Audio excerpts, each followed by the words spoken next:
Praise the Lord. இன்றைக்கு வேதத்திலிருந்து ஒரு முக்கியமான ஒரு நபரை பத்தி பார்க்க போறோம். அந்த நபர் யார்? அந்த நபருக்கு என்ன நடந்தது? அவருடைய வாழ்க்கையிலிருந்து நம்ம கற்றுக்கொள்ளக்கூடிய பாடம் என்ன அப்படிங்கிறத இன்னைக்கு நம்ம வீடியோல பார்க்கலாம். அது யார் அப்படின்னு பாத்தீங்கன்னா, அவர் பெயர் மேபி போசேத். இந்த மேபி போசேத் யார் அப்படிங்கிறத நான் சுருக்கமா உங்களுக்கு சொல்லிடுறேன். இவரை பத்தி நீங்க 2 சாமுவேல் 4வது அதிகாரம் 4வது வசனத்திலையும் 2 சாமுவேல் 9வது அதிகாரத்திலையும் நீங்க இவரை பத்தி நீங்க படிக்கலாம். மேவி போசேத் யார் அப்படின்னு பாத்தீங்கன்னா, ஒரு ராஜாவாக அரசணையில் ஏறக்கூடிய ராஜாவாக வேண்டிய ஒரு மனிதன். ஆனா அவருடைய வாழ்க்கையில என்ன நடந்துச்சு அப்படின்னு பார்த்தோம்னா, இவர் சவுல் ராஜாவுடைய பேரன். அதாவது இஸ்ரவேலின் முதல் ராஜாவாகிய சவுல், அந்த ராஜாவினுடைய மகனாகிய யோனத்தான் அப்படின்னு சொல்லக்கூடிய அந்த இளவரசனுடைய மகன்தான் இந்த மேவி போசேத். இந்த மேவி போசேத்துக்கு என்ன ஆனது? ராஜாவாகிய சவுலும் யோனத்தானும் யுத்தத்துல என்ன செஞ்சிடறாங்க? மடிந்து போகிறாங்க. அப்போ எதிரிகள் அரண்மனையை சூழ்ந்து வர்றாங்க. அப்போ எதிரிகள் என்ன செய்வாங்கன்னா, அரண்மனையில இருக்கிற எல்லாரையும் கொன்று போட்டுருவாங்க. அதனால இந்த மேவி போசேத் அப்படின்னு சொல்லக்கூடிய இந்த 5 வயது சின்ன பையனை அவனுடைய தாதி தூக்கி தோல்ல போட்டுக்கிட்டு அவனை தப்பி வைக்கிறதுக்காக அவங்க அவசரமா பின்வாசல் வழியா ஓடுறாங்க. ஓடும்போது கை தவறி அந்த பிள்ளைய அவங்க கீழே போட்டுடுறாங்க. அந்த பிள்ளை அவங்க கையிலேருந்து கீழே விழுந்த உடனே கீழே விழுந்த அந்த அதிர்ச்சியில 2 கால்களும் அந்த பையனுக்கு முடவமாகிறது. அதுல இருந்து அந்த பையனால நடக்கவே முடியாம போயிடுது. ஆனாலும் அந்த பையனை தூக்கி தோல்ல போட்டுட்டு அந்த தாதி தப்பித்து வெளியே ஓடிடுறாங்க. அதுக்கப்புறம் என்ன நடந்துச்சு அப்படின்னு பாத்தீங்கன்னா, தாவீது ராஜா அரசனாகிறார். அந்த சவுலின் வம்சமே அரசவையிலிருந்து நீக்கப்படுகிறது. அவங்களுடைய வம்சத்தில் உள்ள யாரும் அரசனாக முடியாதபடிக்கு தாவீதின் வம்சத்தை, தாவீதை கர்த்தர் அபிஷேகம் பண்ணி தாவீதை ராஜாவாக இஸ்ரவேலிலே கர்த்தர் அபிஷேகம் பண்ணி வைக்கிறார்.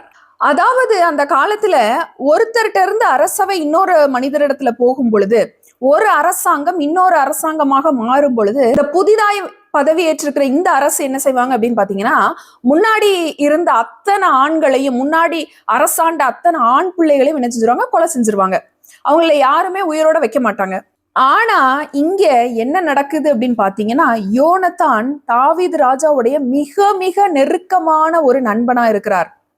அதாவது அநேக நேரத்துல சவுல் ராஜா தாவீதை கொலை செய்ய பார்க்கும்போது யோனத்தான் அவரை நிறைய நேரத்துல தப்பு வைக்கிறார். அவங்க 2 பேரும் ஒரு உடன்படிக்கை பண்ணி கொள்றாங்க. ஒருவேளை இஸ்ரவேலிலே நீ அரசனாக கூடும், ஆனா நீ அரசனானினாலும் என் குடும்பத்தை நீ நினைக்கணும், அதே போல நான் அரசனானாலும் உன் குடும்பத்தை நான் நினைப்பேன் அப்படின்னு சொல்லி 2 பேரும் உடன்படிக்கை பண்ணி கொள்ளுகிறாங்க. யோனத்தான் மடிந்து போனதை கேள்விப்பட்டோடனே தாவீது ராஜா என்ன செய்யறாருன்னா, ரொம்ப துக்கத்தோட ஒரு பாட்டு பாடுகிறார். அதாவது, ஸ்திரீகளின் சிநேகத்தை பார்க்கலும் நீ என்னை அதிகமாய் சிநேகித்தாயே, என் நண்பனே இப்படி நீ என்னை விட்டு பிரிஞ்சு போயிட்டியேன்னு சொல்லி அவர் ரொம்ப துக்கப்படுகிறத நம்ம பார்க்கிறோம். அதாவது யோனத்தான் ரொம்ப இணைப்பிரியாத சகோதரர்களாய், இணைப்பிரியாத நண்பர்களாய் அவங்க 2 பேரும் இருக்கிறாங்க. அதனால அந்த உடன்படிக்கையின் நிமித்தம் தாவீது ராஜா என்ன செய்யறாரு? அவங்கள யாரையும் கொல்லணும் அப்படின்னு நினைக்கல. தாவீது ராஜா கிட்ட ஒரு பண்பு இருக்குது. என்னன்னா, தேவன் அபிஷேகித்த மனிதர்களை நான் என்ன செய்யக்கூடாது? கொலை செய்யக்கூடாது. அதனால கர்த்தர் அபிஷேகித்த ஒரு ராஜா தான் சவுல். அதனால சவுல் ராஜாவை நிறைய நேரம் கொலை செய்யக்கூடிய நிர்பந்தங்கள் ஏற்பட்ட பொழுதும் தாவீது கொலை செய்யவில்லை, அவரை தப்புவித்தார் அப்படின்னு சொல்லி நம்ம பார்க்கிறோம். அப்போ தாவீது ராஜா அரசாணை ஏற்றுக்கொண்டார். இப்போ என்ன செய்யறாருன்னா, சவுல் குடும்பத்துல யாராவது உயிரோட இருக்காங்களா அப்படின்னு சொல்லி பாருங்க அப்படின்னு சொல்லி என்ன செய்யறாருன்னா ஆணை அனுப்புகிறார். அப்ப அங்க சீபா அப்படின்னு சொல்லக்கூடிய ஒரு மனுஷன் என்ன செய்யறான்? தாவீது ராஜா கிட்ட, ஆமா ஒருத்தன் உயிரோட இருக்கிறான். அது யார் அப்படின்னு பாத்தீங்கன்னா, யோனத்தானின் குமாரன் ஆகிய மேவி போசேத் உயிரோடு இருக்கிறான். அவனுக்கு 2 காலும் முடவனாய் இருக்கிறது. அப்போ தாவீது ராஜா கேட்கிறார், அவன் எங்க இருக்கிறான்னு சொல்லிட்டு. வாசிக்கலாமா? 2 சாமுவேல் 9வது அதிகாரம் 4வது வசனம். அவன் எங்கே என்று ராஜா கேட்டதற்கு சீபா ராஜாவை பார்த்து, இதோ அவன் லோதேபாரிலே அம்மியேலின் குமாரனாகிய மாகீரின் வீட்டிலே இருக்கிறான் என்றான். அதற்கு தாவீது ராஜா அவனை லோதேபாரின் வீட்டில் இருக்கிற அம்மியேலின் குமாரனாகிய மாகீரின் வீட்டிலிருந்து அழைப்பித்தான். சவுலின் குமாரனாகிய யோனத்தானின் மகன் மேவிபோசே தாவீதினிடத்தில் வந்தபோது முகங்குப்புற விழுந்து வணங்கினான். அப்பொழுது தாவீது, மேவிபோசேத்தே என்றான். அவன், இதோ அடியேன் என்றான். தாவீது அவனை பார்த்து, நீ பயப்படாதே, உன் தகப்பனாகிய யோனத்தானின் நிமித்தம் நான் நிச்சயமாய் உனக்கு தயவு செய்து உன் தகப்பனாகிய சவுலின் நிலங்களையெல்லாம் உனக்கு திரும்ப கொடுப்பேன்.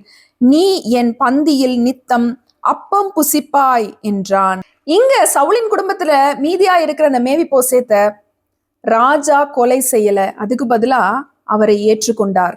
ஏற்றுக்கொண்டது மாத்திரம் இல்லாம, நான் உன்னை ஒன்னும் செய்ய போறதில்ல, அது மாத்திரம் இல்லாம நீ தினந்தோறும் என்னுடைய மேஜையிலே என்னோடு கூட பந்தி இருப்பாய் அப்படின்னு சொல்லி அவனுக்கு வாக்குத்தத்தமும் கொடுக்கிறார். அப்போ மேவிபோசேத் என்ன சொல்றாரு அப்படின்னு பார்த்தோம்னா, 8வது வசனம், அப்பொழுது அவன் வணங்கி, செத்த நாயை போல் இருக்கிற என்னை நீர் நோக்கி பார்க்கிறதற்கு உமது அடியான் எம்மாத்திரம் என்றான். இங்க நான் ஒரு செத்த நாயை போல இருக்கிறேனே, எனக்கு நடக்கவும் முடியாது, ஒன்னும் செய்ய முடியாது, என்னை நீர் நோக்கி பார்க்கிறதற்கு நான் எம்மாத்திரம் அப்படின்னு சொல்லி மேவிபோசேத் கேட்கிறாரு. ராஜாவின் கண்களிலே மேவிபோசேத்துக்கு தயவு கிடைத்தது அப்படின்னு நம்ம பார்க்கிறோம். இந்த மேவிபோசேத்தோட வாழ்க்கையில இருந்து நம்ம ஒரு விஷயத்தை கற்றுக்கொள்கிறோம். எவ்வளவு ஒரு பரிதாபமான நிலையிலே இருக்கிற ஒரு மனிதன் பாத்தீங்களா? அதாவது ராஜ அரண்மனையிலே காலையிலே விளையாடி கொண்டிருந்த ஒரு மகன், அந்த நாள் காலையிலே அவன் கண் விழிக்கும் போது அவன் நினைச்சு கூட பார்த்திருக்க மாட்டான், இன்னைக்கு நம்ம கால்கள் முடமாகி போய்விடும் என்று. எதிரிகள் உள்ள வரும்போது தாதி என்ன செய்றாங்க, தூக்கி கொண்டு ஓடுறாங்க. அப்போ தவறி கீழே விழுந்து அந்த மகனுடைய கால்கள் ரெண்டும் முடவமாகி விட்டது. அந்த மகனுடைய வாழ்க்கையே தலைகீழாக மாறிவிட்டது. அரியணை ஏற வேண்டிய ஒரு மகன், ராஜாவின் பேரன், இன்னைக்கு அவனுடைய நிலம் என்ன தெரியுமா? இன்னொரு யாரோ ஒரு வீட்டுல ஒரு பிச்சைக்காரனை போல வாழ்ந்து கொண்டிருக்கிற ஒரு மகன். அடுத்தவங்களுடைய உதவி இல்லாம அவனால எழும்பி கூட நிற்க முடியாது, 2 கால்களும் முடவமான ஒரு நிலைமை. அந்த மகன் யோசித்திருந்திருக்கலாம், நம்ம எப்படி எங்கெல்லாமோ இருந்திருக்க வேண்டியவன், இன்றைக்கு நான் இங்க வந்து இப்படி கஷ்டப்படுறேனே, எனக்குன்னு யாரு இருக்கா, என்னைக்காவது என் வாழ்க்கை மாறுமா, நான் இப்படி ஒரு சூழ்நிலையில எதுக்கு வாழணும், நான் ஒரு செத்த நாயை போல இருக்கிறேனே அப்படின்னு சொல்லி மனவேதனையோட அந்த மகன் உட்கார்ந்து கொண்டிருக்கலாம். ஆனா அந்த மகனுக்கு தெரியாது, ஒரு நாள் ராஜ அரண்மனையிலிருந்து ரதங்கள் நம்மை தேடி வரும், நம்மை அழைத்து கொண்டு அரண்மனைக்கு செல்லும், நாம் ராஜாவோடு கூட பந்தி இருப்போம் அப்படின்னு சொல்லி அந்த மகனுக்கு தெரிஞ்சிருக்காது, யோசித்திருக்கவே மாட்டாரு. அன்று குழந்தையா இருக்கும்போது அவன் வாழ்க்கை ஒரே நாள்ல எப்படி மாறியதோ அதே போல இன்று ராஜ அரண்மனையிலிருந்து ரதங்கள் அவனை தேடி வந்த பொழுது அந்த நாள் அவனுடைய வாழ்க்கை மாறினது. மறுபடியும் அவனுடைய வாழ்க்கை துளிர் விட்டது. பெரியமானவர்களே, உங்களுக்கு நான் ஒரு காரியத்தை சொல்ல விரும்புறேன். ஒருவேளை நீங்க கூட இந்த மேவிபோசேத்தை போல எப்படியோ இருந்திருக்க வேண்டிய என் வாழ்க்கை எப்படியோ இருந்திருக்கணும், என் குடும்பம் எப்படியோ இருந்த குடும்பம், இன்னைக்கு நான் இவ்வளவு கஷ்டப்பட்டு கொண்டிருக்கிறேன், என் சொத்துக்களெல்லாம் நான் இழந்துட்டேன், என்னுடைய வாழ்க்கைய பாத்தீங்கன்னா உன்னத்துக்கு பிரயோஜனம் இல்லாமல் நான் இருக்கிறேன், நான் எதுக்கு உயிரோட இருக்கிறேனே எனக்கு தெரியல, என்னுடைய வாழ்க்கையில நான் யாருக்காக உயிரோட இருக்கணும்னு எனக்கு தெரியல, எல்லாமே தலைகீழா மாறி போச்சு அப்படின்னு சொல்லி நீங்க ஒருவேளை வேதனைப்பட்டு கொண்டிருக்கலாம். எல்லாத்தையும் இழந்த சூழ்நிலையில ஒருவேளை நீங்க இருந்து கொண்டிருக்கலாம். நீங்க கவலைப்படாதீங்க. தாவீது ராஜாவின் கண்களிலே மேவிபோசேத்துக்கு தயவு கிடைத்தது போல கர்த்தராகிய இயேசு கிறிஸ்துவின் கண்களிலே உங்களுக்கு தயவு கிடைத்தது. ஒரு சாதாரண மனிதன் இன்னொரு சக மனிதனுக்கு இவ்வளவு, அவன் நண்பனுக்கு செய்த உடன்படிக்கையின் நிமித்தம் அவன் அந்த மனிதனுக்கு இவ்வளவு தயவு காட்டுவானானால், நாம ஒரு நாள் பிசாசின் பிள்ளைகளா இருந்தோம், நாம கூட உடல் ஊனமா இல்லாதிருந்தாலும் உள்ளத்திலே ஊனமானவர்களா இருந்தோம், பாவத்திலே கடந்தோம். ஆனா கர்த்தராகிய தேவன் இயேசு கிறிஸ்துவின் நிமித்தம், அவர் நமக்காக சிந்தின ரத்தத்தின் உடன்படிக்கையின் நிமித்தம், சிலுவை பரியந்தம் அவர் தம்மை தாழ்த்தினதன் நிமித்தம் தேவனாகிய கர்த்தருடைய கண்களிலே இயேசு கிறிஸ்து மூலமாய் நமக்கு தயவு கிடைத்திருக்கிறது. நம்ம எதை குறித்தும் கவலைப்பட்டு கலங்க வேண்டிய அவசியம் இல்லை. ஒரு நாள் வரும், கர்த்தர் உங்களை உயர்த்துவார். இதை விசுவாசிக்கிறவங்க ஆமேன் அப்படின்னு நீங்க சொல்லுங்க. மேவிபோசேத்துக்கு ராஜாவோடு கூட பந்தி இருக்கக்கூடிய ஒரு கிருபை கிடைத்தது. தினந்தோறும் ராஜாவோடு கூட சாப்பிட்டிருப்பார். ராஜா கேட்டிருப்பார், உனக்கு என்ன வேணும், அவனுக்கு என்ன வேணும் எடுத்து கொடுங்க, நல்ல சாப்பாடு ராஜ விருந்து அவருக்கு கிடைச்சிருக்கும். உனக்கு ஏதாவது வேணும்னா கேளு, நான் செய்யறேன். பழைய வாழ்க்கை முற்றிலுமாக மாறி எங்கேயோ ஒரு வீட்டுல ஒரு பிச்சைக்காரனை போல இருந்த ஒரு மனிதன் இப்ப ராஜாவோடு கூட ராஜ அரண்மனையிலே சந்தோஷமா இருக்கிறார். ஒரு நாள் உங்க வாழ்க்கை கூட மாறும். நீங்க எதிர்பார்க்க முடியாதபடி, நினைச்சு கூட பார்க்க முடியாதபடிக்கு கர்த்தர் இயேசு கிறிஸ்துவின் நிமித்தமாய் உங்களையும் உங்கள் வாழ்க்கையும் அவர் மாற்றுவார். இதோ வாசற்படியில் நின்று தட்டுகிறேன், ஒருவன் என் சத்தத்தை கேட்டு தன் கதவை திறந்தால் நான் உள்ள வந்து அவனோடு கூட பந்தி இருப்பேன் அப்படின்னு சொல்லி. இயேசு கிறிஸ்துவோட பந்தி இருக்கிறது எவ்வளவு பெரிய ஒரு பாக்கியமான ஒரு விஷயம் தெரியுமா? ஒருவேளை நமக்கு என்னைக்கு நன்மை நடக்கும், என்னைக்கு நம்ம வாழ்க்கை மாறும் அப்படின்னு சொல்லி நீங்க ஏக்கத்தோடு கூட இருக்கலாம். ஆபகூக் 2:3 என்ன சொல்லுது தெரியுமா? குறித்த காலத்துக்கு தரிசனம் இன்னும் வைக்கப்பட்டிருக்கிறது, முடிவிலே அது விளங்கும், அது பொய் சொல்லாது, அது தாமதித்தாலும் அதற்கு காத்திரு, நிச்சயமாய் அது வரும், அது தாமதிப்பது இல்லை. எல்லாமே முடிஞ்சு போச்சு, இனி ஒண்ணுமே இல்லை அப்படின்னு சொல்லி நீங்க ஒருவேளை வேதனையில இருக்கலாம். ஆனா உங்களுக்கு தரிசனம் வைக்கப்பட்டிருக்கிறது.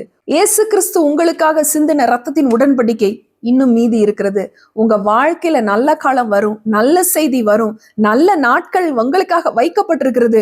அது நிச்சயம் வரும். தரிசனத்துக்காக காத்திருங்க, அது நிச்சயம் நிறைவேறும். தாமதித்தாலும் அதற்கு காத்திரு, அது வரும், அது தாமதிப்பது இல்லை, இனி அது தாமதிப்பதில்லை. இவ்வளவு நாட்கள் ஒருவேளை நீங்க காத்திருக்கலாம், இன்னைக்கு நான் சொல்றேன், இனி அது தாமதிப்பதில்லை. ஏற்ற வேளையிலே உங்களுக்கான நேரம் வரும் பொழுது கர்த்தர் உங்களையும் உயர்த்துவார். ராஜாவின் கண்களிலே கிருபை கிடைக்கும். இந்த மேவிபோசேத்தோட வாழ்க்கையிலே ராஜ மரியாதை எப்படி கிடைத்ததோ அதே போல நமக்கும் ஒரு நாள் தேவனிடத்திலிருந்து அனுகிரகமும் கிருபையும் கிடைக்கும். வாழ்க்கை நிச்சயமாய் மாறும். நம்ம ஜெபம் செய்யலாம். பரிசுத்த பிதாவே, இந்த நல்ல நாளுக்காக உமக்கு ஸ்தோத்திரம். இந்த நாளிலும் இந்த மேவிபோசேத்தை போல என் வாழ்க்கை எல்லாமே முடிஞ்சு போச்சு, இனி எனக்கு வாழ்வதற்கு ஒன்றுமே இல்லை, நான் யாருக்காக வாழணும், எதுக்காக எனக்கு இந்த வாழ்க்கை, இப்படி இடிஞ்சு போன சூழ்நிலையில, எல்லாம் நொறுங்கி போன சூழ்நிலையில, எல்லாம் முடவமான சூழ்நிலையில ஒருவேளை இந்த வீடியோவை உம்முடைய பிள்ளைகள் பார்த்து கொண்டிருக்கலாம். கர்த்தர் இன்றைக்கு அவர்களோடு கூட பேசியிருக்கிறபடினால் ஸ்தோத்திரம். அவர்கள் சோர்ந்து போகாதபடி அவர்களை உற்சாகப்படுத்தும் விதமாய், கவலைப்படாத, நிச்சயமா உன் வாழ்க்கை மாறும்னு பேசியிருக்கிறீங்க. உங்களுக்கு ஸ்தோத்திரம் ஆண்டவரே. கர்த்தாவே, மேவிபோசேத்துக்கு எப்படி ராஜாவின் கண்களிலே கிருபை கிடைத்ததோ, எப்படி அவருடைய அந்த பழைய வாழ்க்கை மாறி புதிய வாழ்க்கை உண்டானதோ, அதே போல இந்த வீடியோவை பார்த்து கொண்டிருக்கிற ஒவ்வொருவருடைய வாழ்க்கையிலும் அவர்களுடைய நிலைமை மாற வேண்டும் என்று நான் செபிக்கிறேன். கர்த்தாவே, அவர்கள் எதிர்பார்த்திருக்கிற முடிவு நிச்சயமாய் அவர்களுக்கு வர அவர்களை நீர் ஆசீர்வதிக்கும்படியாய், இழந்த யாவையும் திரும்பவும் பெற்றுக்கொள்ளும்படியாய், அப்பா, தேவ கிருபையும் தயவும் ஆசீர்வாதமும் நன்மையும் அனுகிரகமும் நீர் அவர்களுக்கு கொடுத்து உதவும்படியாய் நான் செபிக்கிறேன். கர்த்தர் ஒவ்வொருவரையும் ஆசீர்வதித்து உயர்த்துகிறதற்காக உமக்கு நன்றி. இயேசு கிறிஸ்துவின் மூலம் ஜெபிக்கிறேன் என் ஜீவனுள்ள நல்ல பிதாவே, ஆமேன். பிரியமானவர்களே, குறித்த காலத்திற்கு தரிசனம் வைக்கப்பட்டிருக்கிறது. தாமதித்தாலும் அதற்கு காத்திருங்க, அது நிச்சயமாய் வரும், அது தாமதிப்பதில்லை. உங்க வாழ்க்கையும் சீக்கிரத்துல மாறப்போகுது. கர்த்தருடைய தயவும் கிருபையும் அன்பும் அந்த ஃபேவரும் உங்ககிட்ட தான் இருக்கு, உங்க கூட தான் இருக்கு. அதனால கர்த்தர் உங்களை நிச்சயமாய் ஆசீர்வதித்து உயர்த்துவாராக. ஆமேன்.